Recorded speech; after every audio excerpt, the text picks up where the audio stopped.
O pai viúvo passou o Natal sozinho e mandou um recado que virou manchete nacional. Risadas ecoaram assim que o pai, com aparência abatida, adentrou o salão comunitário lotado na noite de Natal. Seu paletó surrado ostentava remendos nos cotovelos, seus sapatos estavam desgastados além do conserto, e suas mãos trêmulas seguravam um pequeno embrulho toscamente feito. Os cochichos começaram instantaneamente. Uma senhora, vestida com um elegante vestido vermelho, inclinou-se em direção ao marido, cobrindo a boca, mas não o seu desprezo. Quem deixou ele entrar aqui? Isso aqui é o baile de caridade do bairro, não um albergue. O marido assentiu, observando o segurança, que parecia igualmente perplexo com a presença do desconhecido. O pai permaneceu paralisado na entrada, seus ombros curvados sob o peso dos olhares julgadores. As luzes natalinas que adornavam o salão pareciam perder o brilho ao seu redor, como se até elas se sentissem envergonhadas por sua presença. A banda ao vivo hesitou por um instante, mas continuou tocando Noite Feliz com uma ironia que não escapou a ninguém. Uma criança apontou, perguntando em voz alta por que o homem parecia tão triste no Natal, sendo rapidamente silenciada por uma mãe constrangida. Alguém riu quando notou o papel de embrulho barato em seu presente. Papel de jornal colorido com giz de cera para parecer festivo, preso com o que parecia ser fita isolante em vez de fita de presente. Você o defenderia ou se juntaria à multidão que desvia o olhar? Conta pra gente nos comentários. Ninguém naquela sala lotada estava preparado para o que aconteceria a seguir. Ninguém poderia ter previsto como aquele homem, visivelmente abatido, que aparentemente havia perdido tudo, estava prestes a transformar não apenas aquela noite de Natal, mas o próprio coração de uma comunidade que havia esquecido o verdadeiro significado da época festiva. O nome do pai era Roberto Mendes, embora ninguém se desse ao trabalho de perguntar. Há 2 anos, ele era como eles, bem-sucedido, respeitado, parte daquela mesma comunidade. Isso foi antes que o acidente levasse sua esposa, antes que as contas médicas consumissem suas economias, antes que a depressão lhe custasse o emprego de gerente. Agora, aos 43 anos, ele era uma sombra de seu antigo eu, trabalhando em 3 empregos com salário mínimo apenas para manter um teto sobre sua cabeça e a de sua filha. Naquela noite, ele não deveria estar ali. Mas ele havia feito uma promessa, e Roberto Mendes era um homem que cumpria suas promessas, mesmo quando o mundo havia quebrado todas as suas promessas para com ele. E se histórias de pais que se recusam a desistir te emocionam, inscreva-se agora. Histórias ainda mais impactantes toda semana. 8 anos antes, Roberto e sua esposa, Sônia, haviam sido o casal perfeito de Lagoa Serena. Seu casamento havia sido destaque em revistas locais, suas doações para instituições de caridade reconhecidas com placas e fotos, suas opiniões solicitadas em todas as reuniões comunitárias. Eles moravam na espaçosa casa colonial na Rua das Acácias, aquela com a vista perfeita do lago. Sua filha, Manuela, frequentava a prestigiada escola Lago Serena, onde seu desempenho acadêmico deixava seus pais radiantes de orgulho. A vida era perfeita, até que deixou de ser. O diagnóstico de câncer veio sem aviso. Sônia, com sua risada contagiante e energia inesgotável, recebeu 6 meses de vida. Ela lutou por 18, consumindo suas economias, seus investimentos, até mesmo o fundo universitário de sua filha. Roberto vendeu sua casa, mudou-se para um apartamento pequeno, fez empréstimos com garantia em seus futuros rendimentos. Nada era demais se significasse mais um dia com a mulher que amava, mais uma chance para Manuela segurar a mão de sua mãe. Os tratamentos experimentais em São Paulo lhes deram esperança, para depois a esmagarem. As cirurgias no Rio de Janeiro prolongaram o tempo, mas não conseguiram impedir a propagação da doença.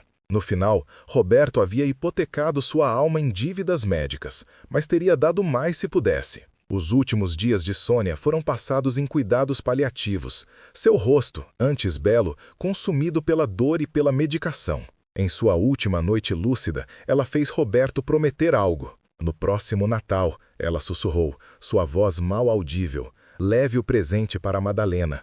Diga a ela que eu nunca a culpei.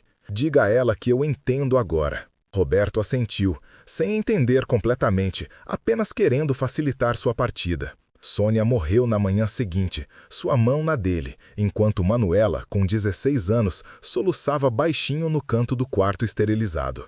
O luto atingiu Roberto como uma doença física. Ele não conseguia comer, não conseguia dormir. Seu desempenho no trabalho piorou até que, 6 meses após a morte de Sônia, ele foi chamado ao escritório de seu chefe e demitido com um pacote de indenização que mal cobriria 3 meses de despesas. O mercado de trabalho executivo não tinha lugar para um homem quebrado que às vezes desabava em lágrimas no meio das reuniões. Ele vendeu seu segundo carro, depois seus móveis. Ele pegou o turno da noite em um armazém, depois acrescentou horas da manhã em um posto de gasolina. Quando a escola de Manuela ligou sobre suas notas baixas e faltas crescentes, ele começou a trabalhar nos fins de semana em uma lanchonete local, apenas para pagar um tutor. A comunidade que antes os abraçara se afastou rapidamente. Os convites cessaram. Velhos amigos ficaram ocupados demais. A igreja que frequentavam há anos, de repente, não tinha recursos para ajudar. Roberto entendeu.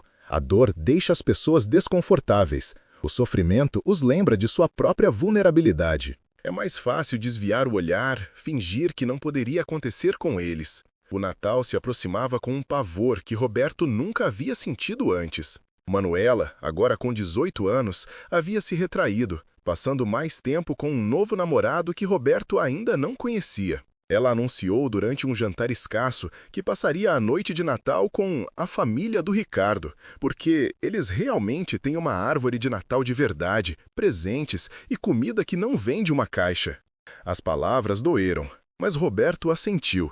Ele queria que ela tivesse uma noite normal, mesmo que não fosse com ele. Isso deixou Roberto sozinho na noite de Natal, com apenas uma tarefa: cumprir sua promessa à Sônia. O pequeno pacote continha um broche vintage que havia pertencido à avó de Sônia. Madalena era a irmã mais nova de Sônia, a que a havia apresentado ao tratamento experimental que, em última análise, falhou. A última conversa delas havia sido uma discussão acalorada no corredor do hospital, com Sônia acusando Madalena de dar falsas esperanças, de tornar seus últimos meses uma tortura de tratamentos, em vez de um tempo precioso com sua família. Madalena fugiu em lágrimas e nunca mais voltou, nem mesmo para o funeral. Mas o último desejo de Sônia era o perdão, e Roberto o honraria. O baile de Natal do centro comunitário era o único lugar que Roberto conhecia para encontrar Madalena. Ela estava na comissão organizadora, como fazia todos os anos. Ele não havia sido convidado, é claro, mas pensou que poderia entrar sorrateiramente, entregar o pacote e sair sem causar alarde. Ele gastou seus últimos R$ 20 em passagem de ônibus e um frasco de colônia barata, esperando parecer apresentável o suficiente para evitar chamar a atenção. Claramente, ele havia falhado. Parado ali, em meio aos olhares e cochichos, Roberto apertou o pacote com mais força. Sua filha se foi, seu orgulho se foi, mas sua promessa permaneceu. Ele respirou fundo e entrou mais no salão, procurando o rosto de Madalena na multidão. Em vez disso, ele se viu cara a cara com Carlos Eduardo Freitas, o atual presidente da empresa que o havia demitido. A expressão de Carlos Eduardo se transformou de confusão em reconhecimento e, em seguida, em desconforto. Roberto? Meu Deus, cara, o que aconteceu com você? A pergunta ecoou alto o suficiente para que as conversas próximas parassem. Todos os olhos se voltaram para eles, criando uma súbita bolha de silêncio no salão barulhento.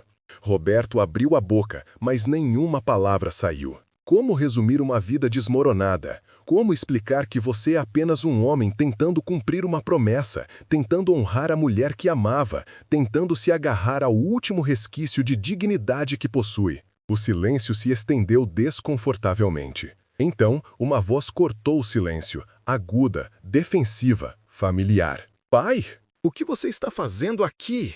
Manuela estava à beira da multidão, usando um vestido vermelho que Roberto nunca tinha visto antes, seu braço entrelaçado com um jovem que devia ser Ricardo. Mas não foi sua aparição inesperada que deixou Roberto em silêncio. Foi a mulher parada ao lado deles, com a mão protetora no ombro de Manuela. Madalena. A filha de Roberto parecia mortificada, suas bochechas corando para combinar com seu vestido. Que vergonha! Ela sibilou.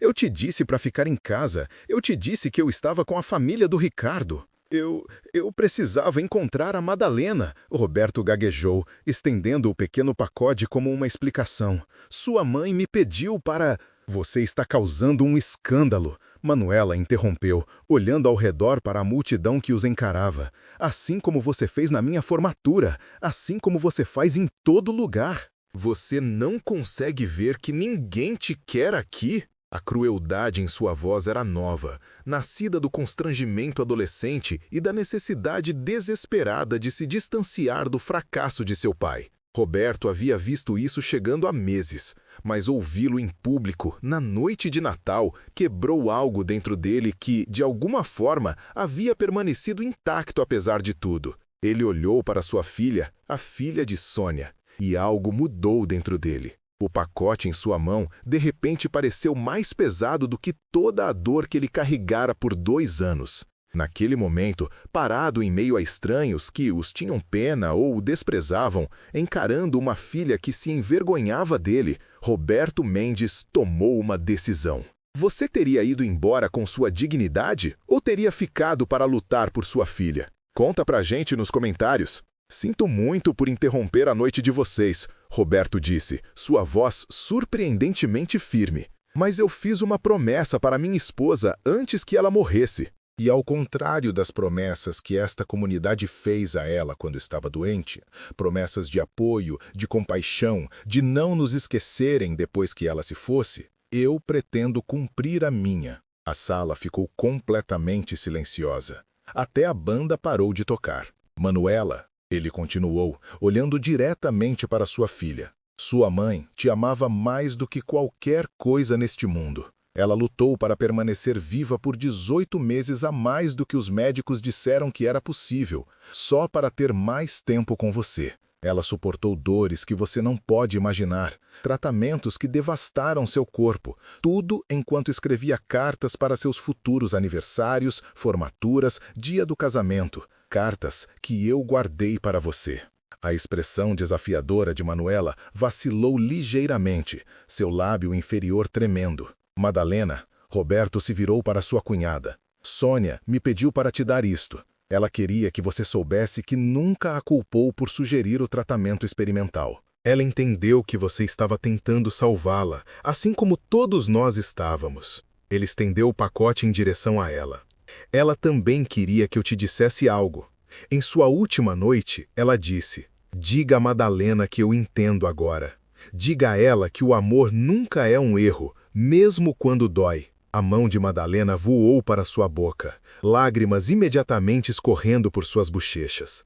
Ela deu um passo à frente, afastando-se de Manuela e pegou o pacote com os dedos trêmulos. E para todos os outros aqui, Roberto continuou, sua voz ganhando força, eu quero dizer obrigado. Obrigado por mostrar à minha filha exatamente o que importa nesta comunidade. Aparências, dinheiro, status. Obrigado por ensiná-la que quando as pessoas sofrem, a resposta apropriada é desviar o olhar. Obrigado por demonstrar que promessas e lealdade só importam quando são convenientes. Carlos Eduardo se mexeu desconfortavelmente. Várias pessoas olharam para seus copos de champanhe. Uma mulher, no fundo, começou a chorar suavemente. Há 2 anos, eu estava nesta mesma sala com minha esposa no baile de Natal. Doamos R$ 10.000 para o hospital infantil naquela noite. Demos lances em itens de leilão que não queríamos, porque era para uma boa causa. Prometemos sempre apoiar esta comunidade, e nós cumprimos. Roberto olhou ao redor da sala, fazendo contato visual com rostos que reconhecia. Quando Sônia ficou doente, pensamos que essa promessa seria retribuída. Pensamos que a comunidade que havíamos apoiado nos apoiaria. O silêncio era ensurdecedor agora. Ninguém se moveu, ninguém falou. Eu não estou aqui para fazer vocês se sentirem culpados. Eu estou aqui porque fiz uma promessa à minha esposa, e cumprir essa promessa importa mais para mim do que o julgamento de vocês. Eu estou aqui porque, mesmo quando você não tem mais nada, quando você perdeu sua esposa, sua casa, sua carreira e até mesmo o respeito de sua filha, você ainda tem sua palavra. E isso é algo que ninguém pode tirar de você, a menos que você entregue. Roberto se virou para Manuela, cujo rímel agora escorria por suas bochechas coradas. Eu estarei em casa hoje à noite se você quiser conversar. Não tem árvore, e o único presente que eu tenho para você é uma carta de sua mãe para seu aniversário de 18 anos. Mas eu estarei lá, assim como estive todos os dias desde que ela nos deixou. Porque é isso que os pais fazem. Eles aparecem, mesmo quando é difícil, mesmo quando dói, mesmo quando seus filhos os afastam. Com isso, Roberto assentou uma vez para a multidão silenciosa e se virou para sair. Ele havia dito o que precisava dizer. Ele havia entregado o presente e a mensagem de Sônia. Ele havia cumprido sua promessa. Agora, ele voltaria para seu apartamento vazio e enfrentaria o Natal sozinho, mas com sua integridade intacta. Quando ele alcançou a porta, uma voz gritou: "Espere!" Era Carlos Eduardo Freitas, movendo-se pela multidão em direção a ele. O presidente parecia desconfortável, mas determinado. "Roberto, espere!" Ele alcançou Roberto e pigarreou sem jeito. "Eu não tinha ideia de que as coisas estavam tão ruins. Por que você não disse nada?" Roberto olhou para ele cansado. Isso teria feito alguma diferença? Carlos Eduardo estremeceu como se tivesse sido atingido. "Eu gostaria de pensar que sim. Nós trabalhamos juntos por 15 anos. Antes que Roberto pudesse responder, outra voz se juntou. Dona Ângela, que havia presidido o comitê de arrecadação de fundos do hospital com Sônia. "Eu mandei panelas de comida por 2 semanas", ela disse defensivamente. "Então eu simplesmente fiquei ocupada com o planejamento do baile de primavera." "Nós ligamos algumas vezes", alguém acrescentou. "Você nunca retornou às ligações." "Eu não sabia o que dizer", outro admitiu. Roberto olhou para todos eles, essas pessoas que haviam sido amigos, colegas, vizinhos. "Não se trata de panelas de comida ou telefonemas", ele disse baixinho. "Trata-se de aparecer quando importa. Trata-se de ver a dor de alguém e não desviar o olhar porque é desconfortável." Um movimento à beira da multidão chamou sua atenção. Manuela estava avançando, seu rosto coberto de lágrimas, com Madalena logo atrás dela. "Pai", ela engasgou. "Pai, me desculpa, eu não entendi." E, de repente, sua filha estava em seus braços, soluçando contra seu casaco gasto, agarrando-se a ele como fazia quando era uma menina depois de um pesadelo. "Eu estava tão zangada, com você, com a mamãe por morrer, com tudo. Eu pensei que se eu pudesse apenas ser normal, apenas fingir que nada disso aconteceu." "Eu sei", Roberto murmurou em seu cabelo.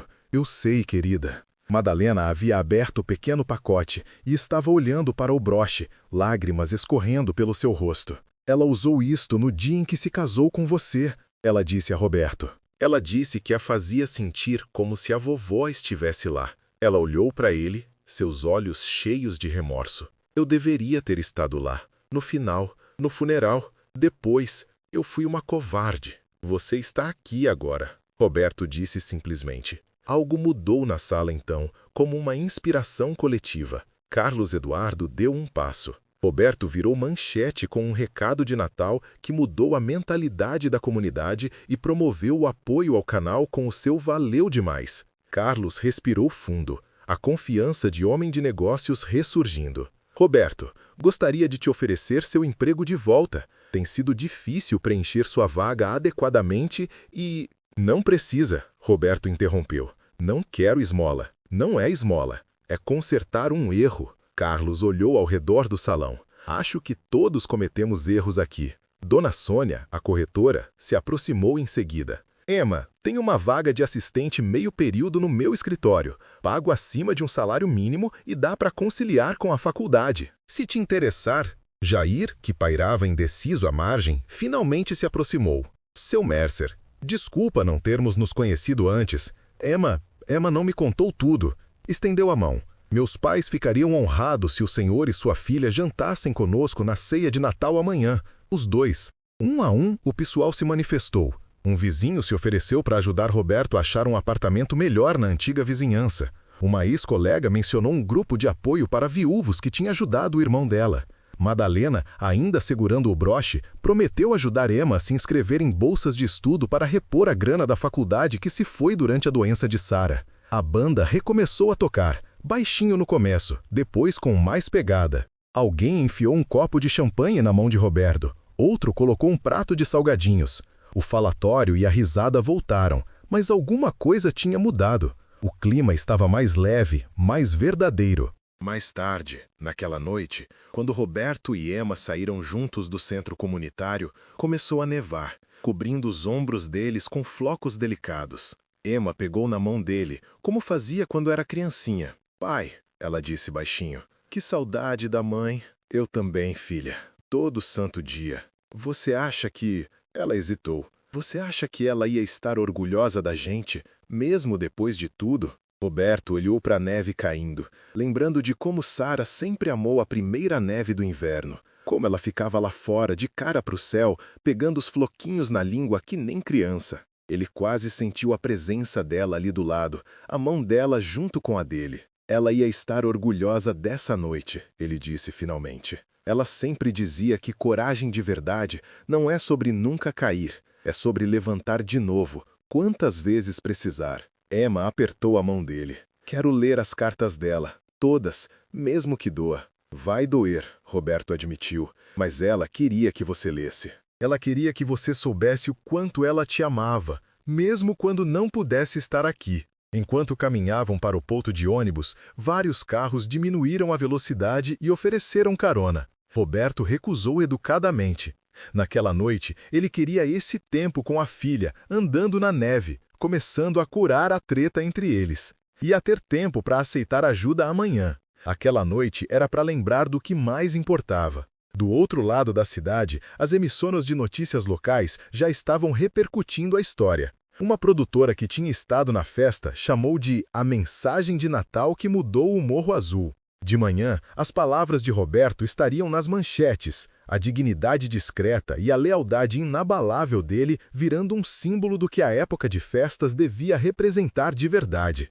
As redes sociais espalhariam a história dele ainda mais, tocando o coração de gente muito além da comunidade dele. Mas Roberto não sabia disso ainda. Tudo que ele sabia era que, pela primeira vez em 2 anos, ele não se sentia completamente sozinho. Tudo que ele sabia era que a mão da filha estava na dele, e que de alguma forma ele tinha cumprido a promessa que fez para Sara de mais de uma forma. Família não é só sobre sangue. É sobre quem fica quando seria mais fácil ir embora. É sobre cumprir promessas, mesmo quando é barra pesada. É sobre perdão, não só para os outros, mas para nós mesmos. Se essa história te tocou, se inscreva agora para mais histórias impactantes toda semana. E clique no vídeo aqui na tela para assistir o próximo, com uma virada tão forte que você nunca vai esquecer. Se quiser deixar um valeu demais, ficaremos muito agradecidos.